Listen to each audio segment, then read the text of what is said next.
আসসালামু আলাইকুম। চলে আসলাম স্বর্ণপ্রেমিকদের জন্য ব্রেকিং নিউজ নিয়ে। স্বর্ণ হচ্ছে একটি অত্যন্ত মূল্যবান ধাতু। স্বর্ণ তার উজ্জ্বলতা, স্থায়িত্ব এবং বিরলতার কারণে হাজার বছর ধরে মূল্যবান ধাতু হিসেবে বিবেচিত হয়ে আসছে। এটি শুধু গহনা ও অলংকার তৈরির জন্য নয়, বরং অর্থনৈতিক স্থিতিশীলতার প্রতীক, বিনিয়োগের মাধ্যমে এবং প্রযুক্তি শিল্পেও ব্যবহৃত হয়। তবে স্বর্ণের দাম প্রতিদিন পরিবর্তিত হয়, যা আন্তর্জাতিক বাজারের ওঠানামা, স্থানীয় চাহিদা এবং অন্যান্য অর্থনৈতিক কারণের উপর নির্ভর করে। বাংলাদেশ জুয়েলার্স অ্যাসোসিয়েশন বাজুস আজ 30শে জুন সোমবার 22 ক্যারেট, 21 ক্যারেট, 18 ক্যারেট স্বর্ণের দাম কত টাকা নির্ধারিত করা হয়েছে তা জানিয়ে দেবো আজকের বিস্তারিত খবরে। জানতে হলে ভিডিওটি শেষ পর্যন্ত দেখবেন।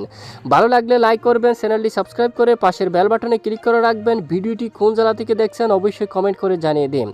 সম্মানিত দর্শক বন্ধুরা, সরাসরি আমরা লাইভ স্ক্রিনে চলে আসলাম। দেখুন আজ এক ভরি স্বর্ণের দাম কত টাকা। আজকে কিন্তু দাম কমেছে অলরেডি আরও। দেখুন এক ভরি 22 ক্যারেট স্বর্ণের দাম পড়বে 1,70,000, প্রায় 234 টাকা করে। দেখুন গতকাল বা গত পরশু প্রায় 1,72,000 টাকা ছিল, অলরেডি কিছুটা কমছে। স্থানীয় বাজার রেটে আরও কিছুটা কম বেশি হতে পারে। এবং 1 গ্রাম স্বর্ণের দাম পড়বে 14,595 টাকা করে। আর 22 ক্যারেট 1 আনা স্বর্ণের দাম পড়বে 10,639 টাকা করে। আপনাদের এ হচ্ছে মূলত আন্তর্জাতিক বাজার রেট, স্থানীয় বাজারে কিছুটা কম বেশি থাকবে। আর এক রতির দাম দেখুন 1 পয়েন্ট, তারপর এখানে 1 কেজির দাম কিন্তু অলরেডি দেওয়া আছে।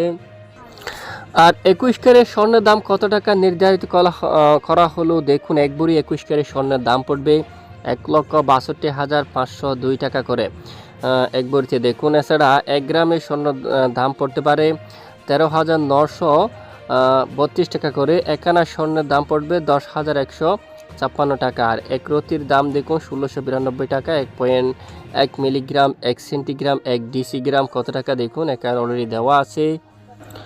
18 ক্যারেট স্বর্ণের দাম কত টাকা নির্ধারিত করা হলো দেখুন। এক ভরি 18 ক্যারেট স্বর্ণের দাম পড়বে 1,39,291 টাকা করে। 1 গ্রাম স্বর্ণের দাম পড়বে 11,942 টাকা করে। 1 আনা স্বর্ণের দাম পড়বে 8,705 টাকা। এক রতি 1.1 মিলিগ্রাম, 1 সেন্টিগ্রাম, 1 ডিসিগ্রাম কত টাকা এখানে দেওয়া আছে, আপনারা সরাসরি দেখে নেবেন। আর এরকম আপডেট পেতে অবশ্যই আমাদের সঙ্গে থাকবেন।